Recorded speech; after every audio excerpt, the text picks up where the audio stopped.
If you're a teenager and lately you've felt anxious, depressed, lonely, burnt out, overstimulated, addicted to your phone, unable to focus, doom scrolling at 2 a.m., comparing your life to people on TikTok, Instagram, and Snapchat, and you're wondering if you have ADHD, brain fog, social anxiety, or maybe you're just broken, you're not broken. You're growing up inside an experiment that no generation before you had to survive. Because today, being a teenager doesn't just mean going to school, having crushes, fighting with your parents, and trying to figure out who you are.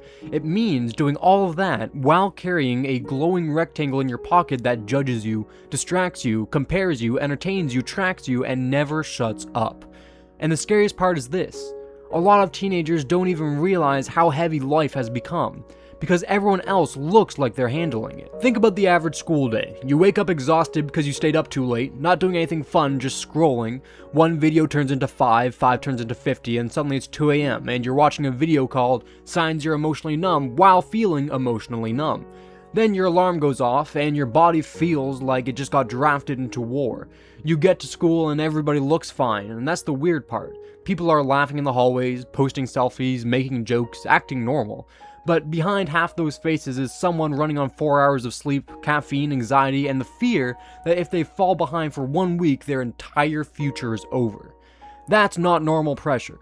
That's pressure wearing a hoodie and pretending it's just teen life. And this isn't just a feeling. According to the CDC, in 2023, 40% of high school students reported persistent feelings of sadness or hopelessness. That's not a small group. That's almost half the classroom. And I'm not saying that to scare you. I'm saying that because if you feel like everyone around you is quietly drowning, you might not be imagining it. Teenage mental health isn't worse because teenagers suddenly became weak. It's worse because teenagers are being asked to carry adult-level stress with kid-level support. And when they crack, people say, "Why are you so sensitive?"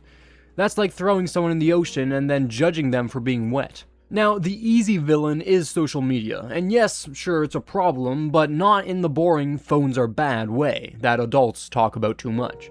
The problem isn't just that teens are on TikTok or Snapchat too much. The problem is that social media turned growing up into a live performance. Every teenager used to have awkward phases, bad haircuts, weird outfits, cringe jokes, and embarrassing moments. The difference is previous generations got to be cringe in private. Today, your awkward phase can be screenshotted, posted, replayed, commented on, and remembered by people you barely know. That changes how you live. You don't just ask, "Do I like this?" You ask, "How will I look?" You don't just wonder, "Who am I?" You wonder, "Will people approve of who I am?" And that's exhausting.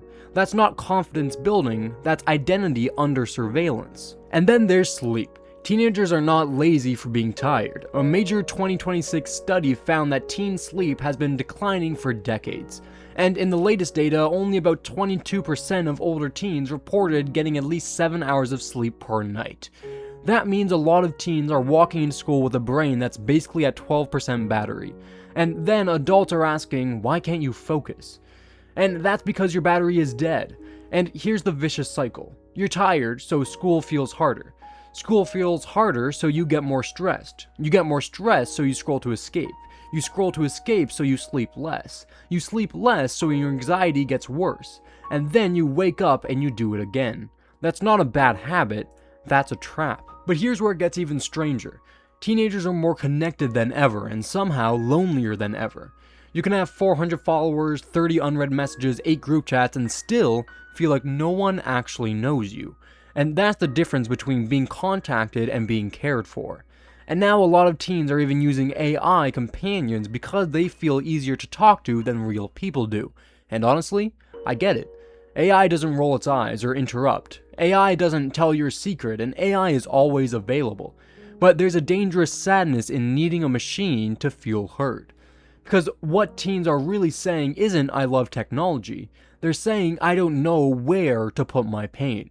That's the real crisis. Not just phones, not school, not just social media, but the fact that pain has nowhere to go. So here's the twist. Teenage mental health is worse than ever because being a teenager now means your nervous system never gets to clock out.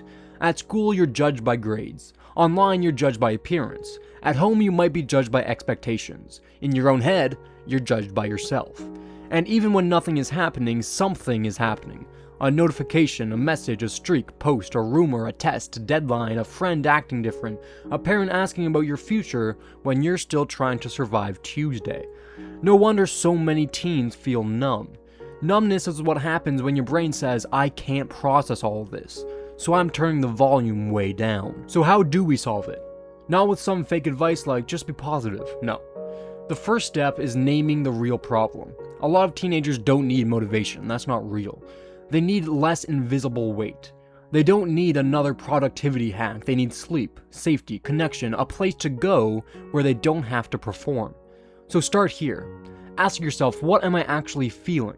Not what's wrong with me or what am I carrying, because anxiety might be your body saying I don't feel safe. Burnout might be your body saying I've been strong for too long. Loneliness might be your heart saying I'm around people, but I'm not being seen. And that one question changes everything. You stop treating yourself like a problem to fix and start treating yourself like a person to understand. Second, you need to protect your attention like it's your life. Because in a way it is. Your attention is where your mood lives. If the first thing you see every morning is someone getting prettier, funnier, richer, smarter, happier, and more successful, your brain starts the day already losing. So create one small space that belongs to you. 10 minutes in the morning without your phone, a walk without music, a notebook where you can be honest, a room where you're content. Not a student or not a brand, not a profile. You're just a human being breathing. That sounds small, but small moments of peace are how you teach your brain we're not in danger all the time. And adults need to hear this too. Teenagers don't need lectures before they get listened to. Sometimes when a teen says, I'm tired, what they really mean is I don't know how much longer I can keep pretending that I'm okay. So if you're a teen watching this, don't wait until you completely fall apart to ask for help. Tell someone, a friend, parent, teacher, coach, counselor, whoever, someone safe. And if the first person doesn't understand, that doesn't mean that your pain is invalid. It means you need another person. You're not attention seeking for wanting help, you're connection seeking, and that's human. Teenage mental health is worse than ever because teenagers are growing up in a world that constantly asks them to be available, impressive, attractive, or funny, and okay, all at the same time. But you're not supposed to be okay all the time. You're not a phone. You're allowed to need rest before you hit 1%. You're allowed to be confused without calling yourself broken, and you're allowed to be struggling and still be worth loving. So maybe the question isn't why are so many teenagers messed up, the real question is what kind of world did we build, where so many kids feel like they have to pretend that they're okay. And maybe healing starts the second that we stop pretending.